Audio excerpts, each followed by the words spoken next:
like Miami. Miami, Miami, Miami, Miami, Miami, Miami, Miami,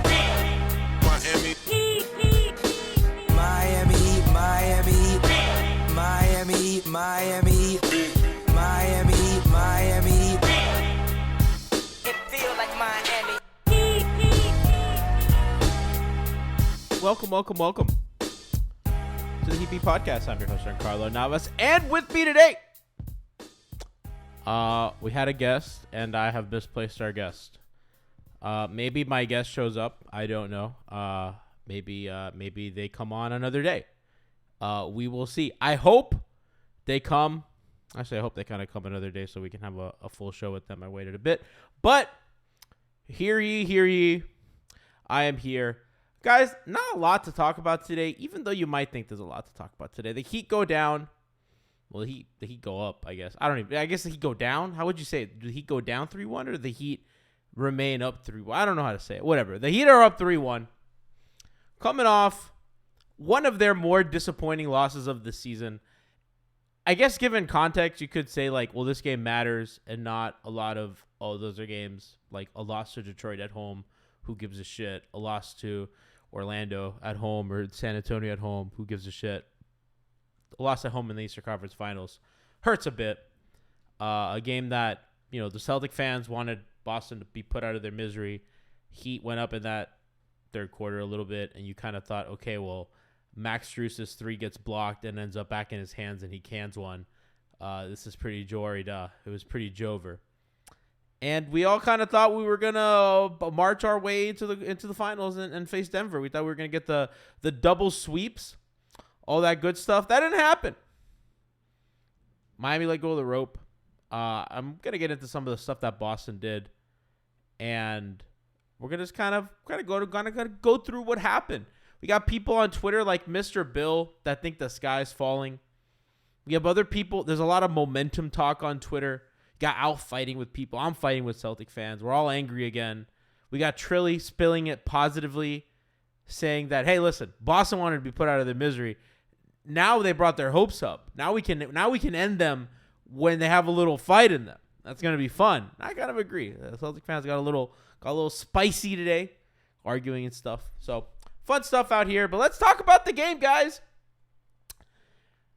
I thought a couple things. Let's talk about what Boston did. As Skinny McGee says, has Jimmy been using up his legs on Shakira?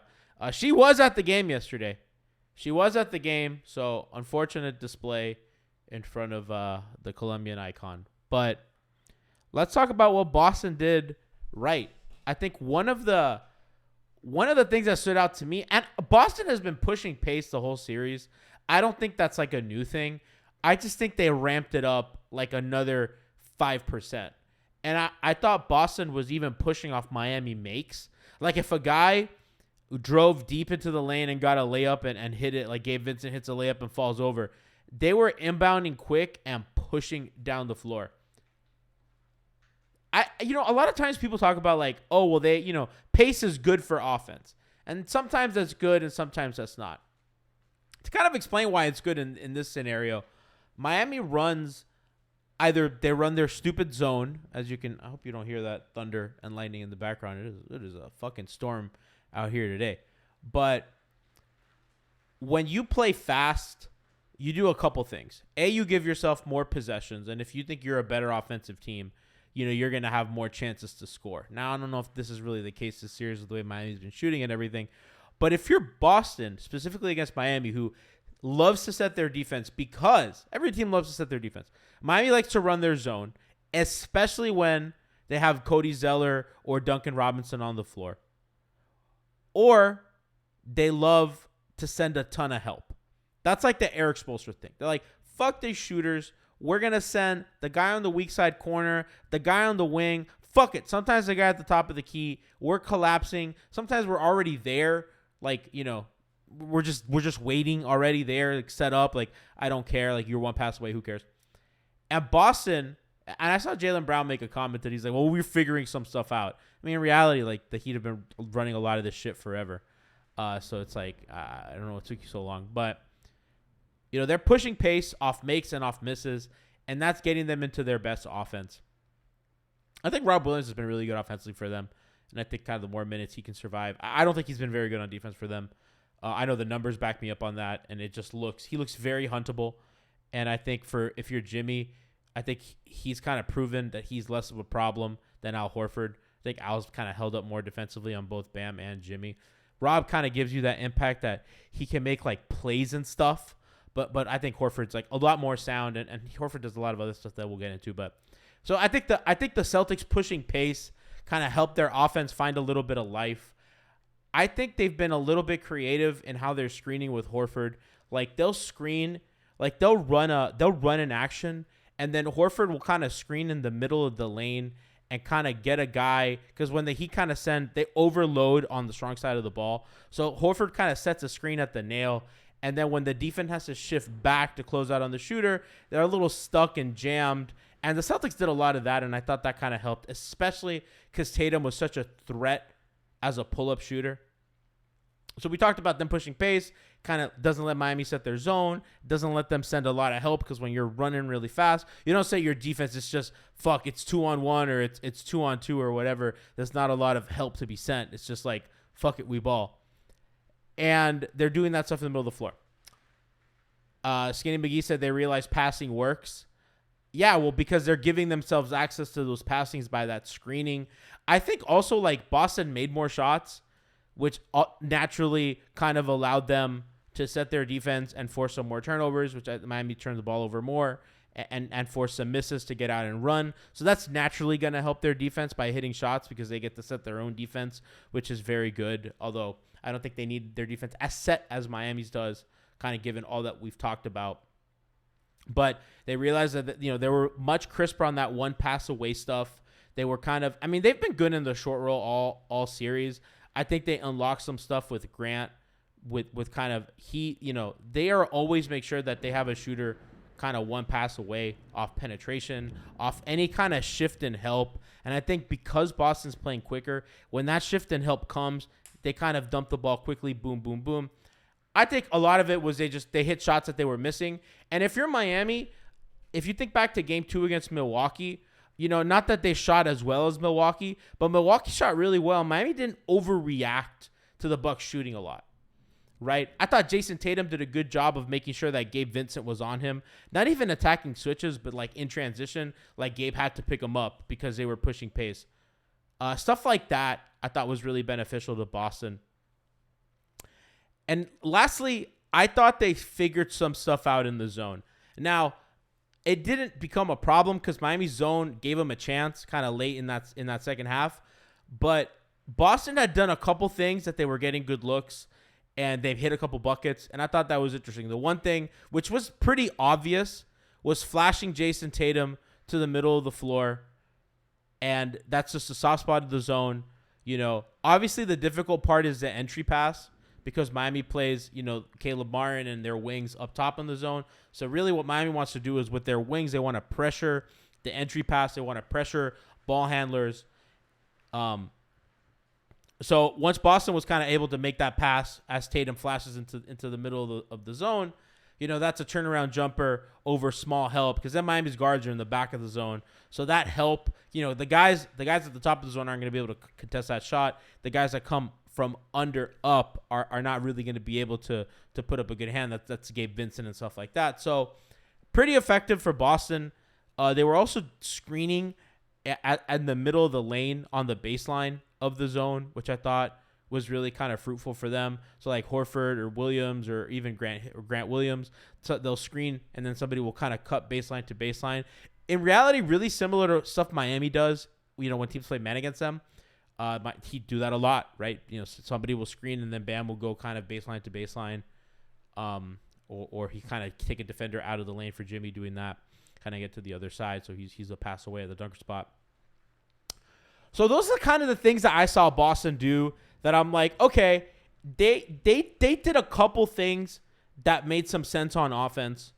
On defense, they made some adjustments. And listen, credit to them because they made some adjustments. Missoula finally woke up. And I thought kind of the two main adjustments were really, I thought, interesting to me. So on Butler drives, they were sending less help than before. They were making sure that guy, because Miami runs a lot of the same stuff, right? Jimmy stuff is pretty clear. They'll do one of two things. They'll either run Jimmy off a screen to get the ball and then initiate a pick and roll at the top of the key, or they try to get a switch and then empty the strong side corner, right? So then they load up on the weak side of the ball. So it's like, Jimmy's going to come either pick and roll with an empty corner, or he's going to isolate a guy that he got on a switch on a preliminary action. So like they'll just like Duncan Robinson will screen and flare rather. And then he's like, all right, I have Derek White. Let's go to work, baby. I'm going to get to my spot here on the right wing. And, I have my 4 shooters on the weak side, or I have 3 shooters and Bam in the dunker spot or whatever. So he has a lot of space to work with. So that's the stuff that Miami likes. So when the Heat were doing that, what the Celtics started doing was, before, that guy on the weak side, he was coming in to help on Jimmy drives every single time. They were just sending a ton of help. They were either trapping pick and roll. They were sending a lot of help up early. So now what they're doing is they're sending a little bit help. They're sending help later, and they're sending help less often. They're not giving him the same look every time, which is smart. You never want to give a good player a lot of the same looks. But they're giving him some different looks. Like, okay, we're not helping off Caleb Martin in the corner right now. Caleb Martin has proved that he can hit that corner shot, and we're good. So now, Jimmy, you're going to have to be, 1-on-2 with the guy that's defending you plus Al Horford or whoever is kind of coming in from the nail or coming off of Bam in the dunker spot or whoever else is coming off of that weak side. But they're not sending everybody. And then for Bam rolls to the basket, they're collapsing a lot. So, like, if Duncan Bam run a pick and roll, they're fucking sending everybody. And Jimmy has fucked up that spacing a lot, where Jimmy's kind of waiting where Bam waits in the dunker spot, or like kind of roaming around that baseline area, because Jimmy just like randomly gets fucking balls that pop out of nowhere, and he's like, oh, I got this. Here's a little floater. Here's a little 10-foot jumper. And Boston has kind of used that against them. So they're just now super duper crowding the paint.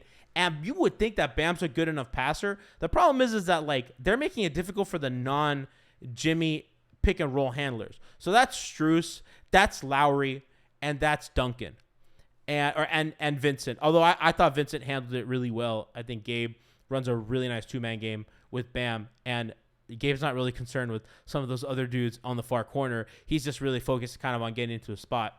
And I think Gabe kind of has a more in-between game than Max. I think he has more body control, so he can kind of stop or do a little crossover and pull up. Max has a really good kind of pick and roll game going downhill, or I'm going to pull up from 3. So, like, you'll watch when Bam and Strus run pick and roll, what they'll do is they'll set the screen really, really high up, because really what they want to do is they want to give Strus an option to come off the screen and pull up from 3. Or just kind of go downhill, because he's like a pretty athletic guy, maybe draw some help. That's an easy kind of pass to the corner or whatever. So what Boston's doing is they're just sending a lot of help early, late, everything on those non-Jimmy pick and roll actions. And then on the Jimmy stuff, they're leaving the guy in the corner, because they're like, Jimmy, we've proved that you can pick us apart. We're going to prove that like these other guys can make those passes. And they're not easy, because they're like, the Celtics have a lot of size on the wings. Even guys like Derek White, who's a guard, he's long for a guard. He has really quick hands, stuff like that. And you saw Caleb Martin kind of gets into the lane in that fourth quarter, looks to give a dump-off pass to Bam. It's too congested, turnover. Duncan Robinson, kind of the same thing, tries to force a pass to Bam, turnover. That just takes a couple plays for you to get that. A couple Bam kind of missed floaters or whatever in the lane. And all of a sudden, you kind of shave off 10 points. You save yourself 10 baskets that Miami was getting pretty easily off kickouts and penetration and stuff. So I think a lot of that's solvable for the Heat, but I did think that Boston did credit to them for those adjustments. I thought the Lowry stuff was interesting, because they were both over and under helping on him. I thought they treated him pretty similarly to Jimmy, because I think they trust his passing ability. The problem with Kyle is that he's not beating anybody clean. So he's over penetrating a lot. And because guys are staying home on shooters, when he kind of goes, they're like, all right, pal, you fucking finish.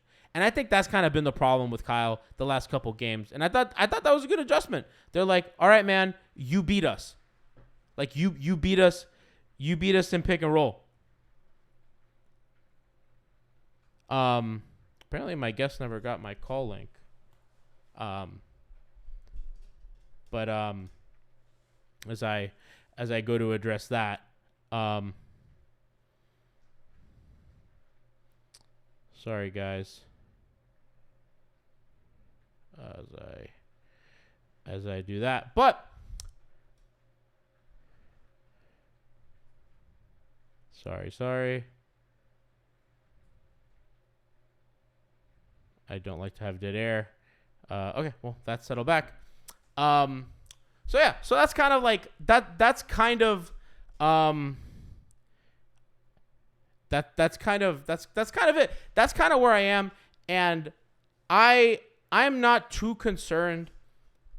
Like from a basketball perspective, I'm like, okay, well, Miami can do some more kind of handoff stuff. I thought they were really successful getting Rob Williams in space against Jimmy, even if they were sending less help. I think if you're gonna make Jimmy a one-on-one scorer, I think if you're the Heat, that's just generally a win for you. And eventually they're gonna have to send help. And I think we kind of saw the Knicks and the Celtics even have been really scared of Jimmy doing stuff. The Bucks weren't, right? So Jimmy was able to kind of get into his spots, pull up, get really hot, and he's a rhythm kind of guy. I think the MO on him is throw size on him, send a lot of help, kind of make him a passer, even though he's a good passer. And credit to the Heat, they've hit shots and they've kind of made people pay. But I'm going to be curious if Boston kind of continues his coverage, if he's going to get going from the jump. I think another thing is I think he and Bam need to get established early, because a lot of times the Celtics are very privy to when, all right, okay, this is the possession, because Bam's not getting involved early, Jimmy's not super early either, so they're not super privy to the Celtics are super privy to okay, we're gonna do this, we're gonna help on this action because we know that Bam is gonna try to look for a zone, he's not really trying to facilitate right now. Okay, he caught the ball on the mid post. He has Al kind of isolated. There's an empty corner. All right, we're sending that help from here and here. We're staying home on a guy like Caleb Martin, for example. And they'll be very choosy on who they stay home on in certain times. A lot of times they try to give up that easy pass to the corner, and they may do the more difficult help from the wing, or maybe the guy from the low man will come in and then the guy from the wing will shift. So they'll do a couple things. And lastly, I think Celtics have just done a really good job of kind of manipulating Miami's low men. Sometimes they'll kind of bring up the shore of the defense. I like to call it they kind of hold their line in soccer, the offside line, so they'll bring up the two corner wings. They don't run as much empty corner stuff as Miami. So if Jalen and Malcolm Brogdon are in the corner and Jason Tatum's running some stuff up top, or Derek White and Jaylen Brown, those guys kind of come up. And so Jimmy, a lot of times, the Heat of they're ignoring Jaylen Brown on the weak side, but on some of those other guys like Derek White, they're still kind of concerned about him. He shot the ball really well. So when those guys kind of pick up, the Heat have to account for that. So they're looking back, they're kind of shifting their defense a little bit, and that kind of gives Tatum a lane because he's long enough, athletic enough, strong enough to kind of finish over guys and stuff like that. So I thought you saw all of that on display last night, and even so, Miami had a lot of chances to get back in that game in that third quarter. Bam picking up the fourth foul was pretty enormous, even though I thought Zeller played really well. One of the things I really liked about Zeller yesterday, by the way, was they weren't only using him in pick and roll. They would kind of screen, force a switch, and then he would kind of cut away from the play and then cut back in. And I thought that because they were kind of concerned with Jimmy kind of heating up, obviously low man has to rotate, right? Those defensive principles are still there. And he was kind of able to get either little dump off passes, offensive rebounds, stuff like that. But he for sure can't survive defensively. It's been really difficult for him in the series. And Kevin Love as well. And I think a lot of the Celtics' best offense, they know what Miami's going to do with Love. They're either going to drop him, which has been pretty bad, or they're going to show him really high. And the way Boston has kind of dealt with showing Kevin Love really high, because I thought for the first couple of series he did pretty good. He showed really high, kind of let guys behind him kind of readjust, get behind the defense or whatever. But now what they're doing is they're just setting the screens even higher up, especially with Rob Williams, who's a very athletic. So they're just going to set those screens a lot higher. They know that Tatum's a pull-up threat. He may not be a Lillard logo threat, but they know that, he's one or two dribbles away from that wing three that he likes so much, and they're going to be able to get into some offense like that. So like, Love is now kind of showing hard. Now there's a guy in the lane that has to kind of go back to the corner man, because now that's one pass away, and they have to also contain Williams. So once that ball leaves Williams' hands, they got to rotate, and then that wing is open. So Boston has figured some stuff out that I think is for sure not the most concerning thing in the world. If you were to ask me going into the series what I was more scared of, I would have said Miami's defense. I still think the zone's a weapon. I know that they have a couple things that they're running that it looks good. I still think that's a weapon. I still think their man's a weapon. And I do think that Bam picking up the fourth foul made them have to play a little bit more conservative. We got to watch the Gabe Vincent ankle. He is getting ready. He's trying to play. Anthony Chang and Barry Jackson have said he's doing everything he can. Lowry's getting ready if he needs to start. Like, they're down to 1 point guard left, really, if Gabe Vincent can't go. Obviously Oladipo and Tyler Hero are out. So it's kind of tough. I don't know if Gabe can't go. If now you have the inclusion of Haywood Highsmith minutes, all that stuff. So, I'm not concerned. I think that you're up 3-1. You're going to have 3 cracks to win this. One of them at home. Boston, a very shaky home team.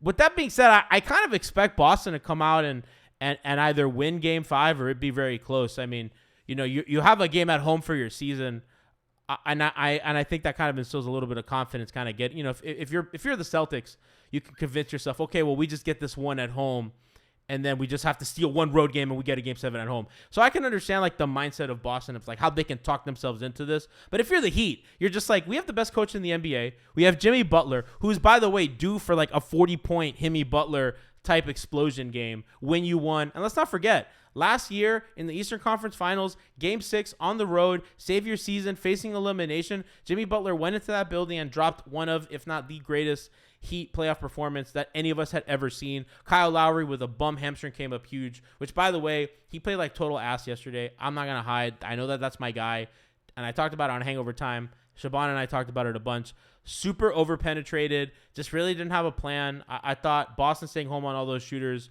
was a problem. I do think that kind of a couple things he can do is, again, one of my favorite things, and it's a Spo thing, set a higher screen, get a burst of speed, get some stuff like that. Get to his mid-range pull-up. He's really good at that turnaround in the lane. That's one of his best shots. Get to the kind of that middle game, not necessarily always going to the rim, but he's an older guy, kind of grift stuff like that. That pick and roll with Bam on the corner with the empty side, kind of when that zigzag dribble into the pull-up. He has tools that he hasn't really gone to since game 1.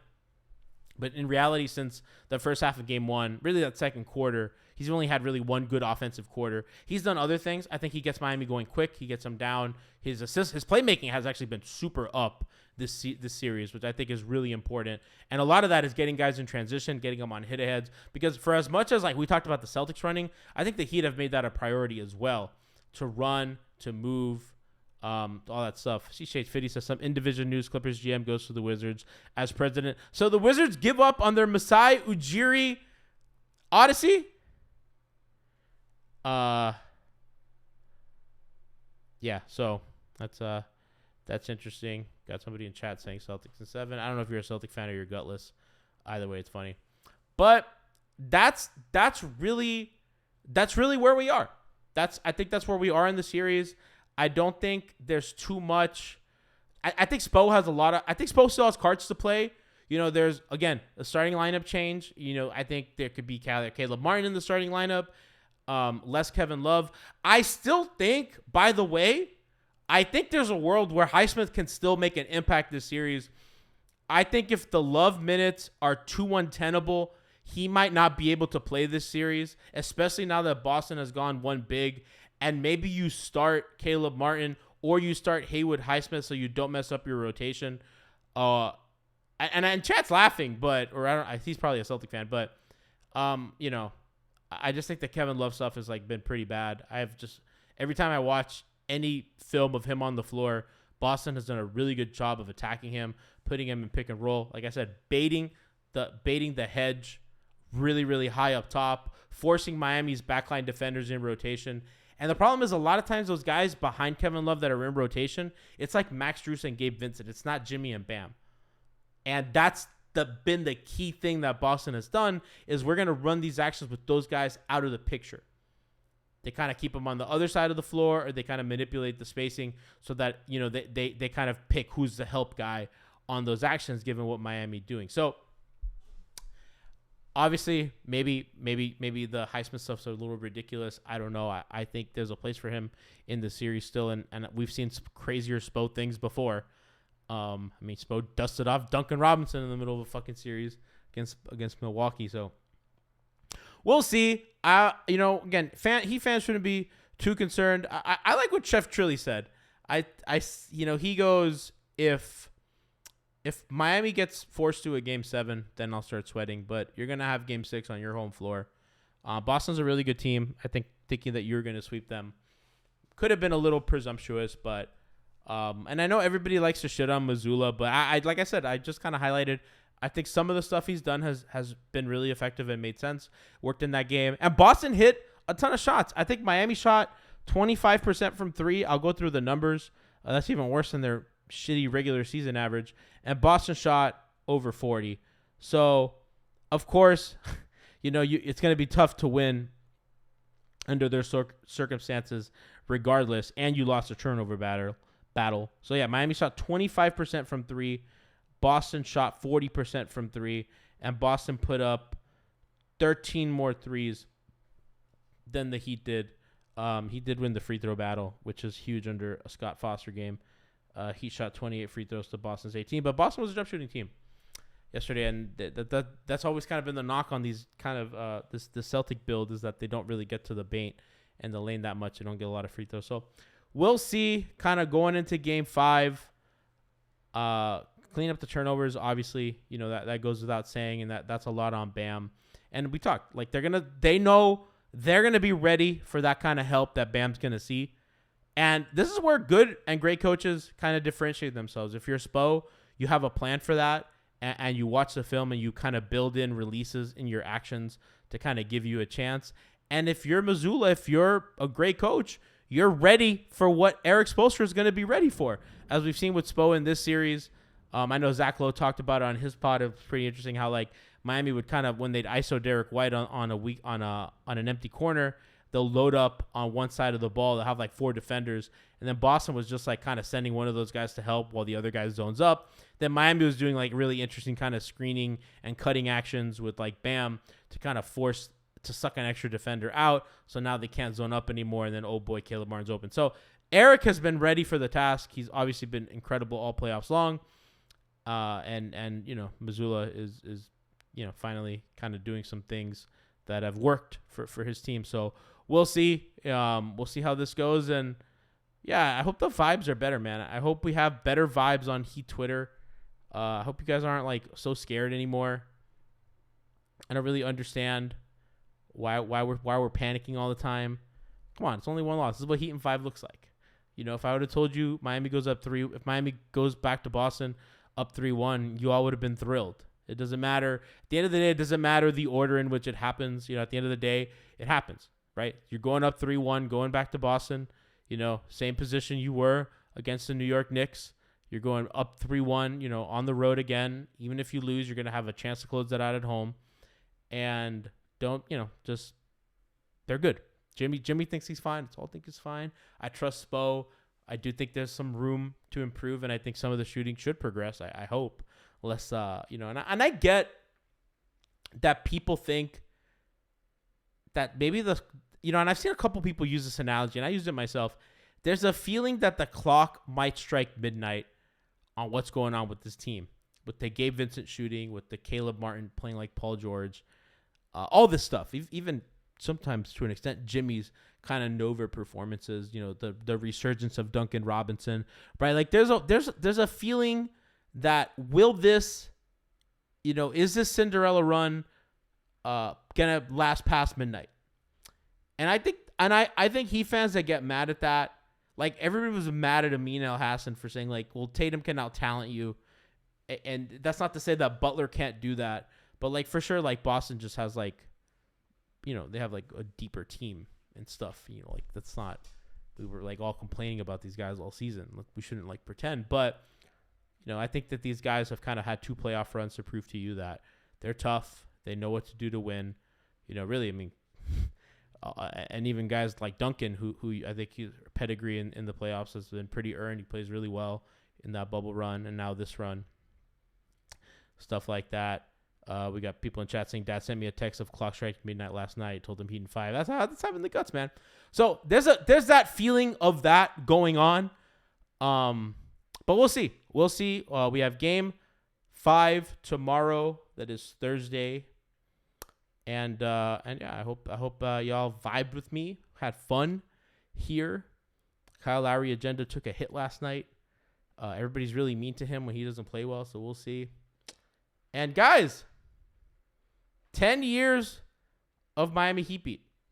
It's pretty crazy. 10 years old yesterday. Heat beat turned 10. 30 years old, so that's a decade, a third of my life doing this, covering this team, doing it with Brian, doing it with people like Christian for 8 of those 10, doing it with Alf for 7 of those 10, or even 8 of those 10, really. I mean, Alf's been here a long time. Christian, Leif, Alex Lito, Nikias, Brass, all those guys that have been here for a long time, and a lot of the newer faces like Tiff, Moose, Bond, Coach Lou, Kenny, Jablanca, who writes for us, who does a fantastic job. Everybody who does incredible stuff at Heat Beat, past and present. I don't think you guys understand what it means to go through that journey. I talk to those people every day. You know what I mean? Like I've talked to my staff. We have a group chat. We've talked every fucking day. Some of those people I've talked to every day for 8 years. Think about that. And those people, I've been to baby showers, to weddings, to all sorts of incredible things. And the words that the audience has said to us, meeting some of you guys in person. I love when you guys approach me, out in the wild, and you say hi and we chat a little bit. That means a lot to me. I know some of you guys have done that. And it's pretty, I don't know, it means a lot. And to do this for 10 years, it's been the most fulfilling thing I've ever done in my life. I never thought I could do something like this, I've always loved basketball. I've always loved sports. I knew I'd never be an athlete, but I've always wanted to be close to it. And I didn't know how to be close to it because I knew I was not going to be I played soccer. I was not going to be that kind of soccer player. I wasn't going to be a basketball player, any of that. And I wanted to be as close to it as possible. I wanted to tell these stories. I love Dwayne Wade. It's the reason why I'm here. And, going, and I say this all the time, but, from an iPad in my mom's kitchen, where we first recorded our show, to the bowels of the internet, all over the depths of Heat Twitter, doing God knows what, horse-cocking God knows who, into NBA locker rooms, talking to Dwayne Wade, right? Talking to the guy who made me love sports enough to do this. Talking to guys like Goran Dragic about coffee and food and where to eat in Miami. Talking to guys like Solomon Hill about anime. Talking to Josh Richardson about Super Smash. If anybody knows, I play competitive Smash. So, just cool shit. And I got to cover it my way. And I don't know if I'll ever do anything this cool again. I've in a way, I've accomplished everything I've ever wanted to doing this, right? I think you kind of have goals. Really, we're like one of the biggest. And there were points where we were the biggest Heat podcast because there weren't many. You know what I mean? There weren't a lot. And, we were the biggest at one point. Now we have a lot of great peers. I've met a lot of lifelong friends. I've traveled because of this. I've talked to the players. I've done, and not to be too self-involved, but it's 10 years of doing this, and it still hasn't gotten old. There have been days where it's tough and I want to quit. It's days that it's draining. It's days where you're tired. The team's bad. You've run out of things to talk about. You have imposter syndrome, right? I'm not as smart as Nikias or as Brady Hawk, but I try my hardest every day to bring something fresh, right? I'm not them, but I'll always try. I'm not as informed as Ethan. I'm not as plugged in as and funny as like David Ramil and Wes Goldberg, right? Who's covering the team. Or Wes is a terrific writer. David's very, very funny. My peers that I respect immensely. So, man, whichever of you are listening, any media person in Miami, you have been so great to our show, to us. Thank you from the bottom of my heart. Thank you to the audience. Love you guys. Wouldn't be here without you. To my staff, to my friends who supported me doing this when it wasn't the easiest thing in the world. It was a big decision. I've missed a lot of important people's events because I've always treated this like a job and like a responsibility. Even before there was money and a staff, I always treated this as a responsibility. And now more than ever, I've missed birthdays. I've missed important things that, part of me sometimes regrets. But I've always put this first. I've always put what we do first. And I want to thank every single person who helped make this possible and the audience who has been with us this whole time. So I love you guys. Thank you so much for 10 beautiful years of Miami Heat Beat. Funny that this is a platform that I think we normalize having like these huge panels of people. That was always kind of the goal. It was to just talk with our friends and have a lot of people do it. And it's really funny that I'm doing this big fucking speech by myself on a pod alone. Cause I think I sent a guest the wrong email link. So funny as fuck. I love you guys. Thank you for being here every step of the way. And we'll see you tomorrow. Pre-game for Game 5 and post-game, of course, hangover time. Got you covered. Hopefully it's a win. Brass got you with receipts and all that good stuff. And I love you guys. Thank you so much for everything. And we'll see you tomorrow.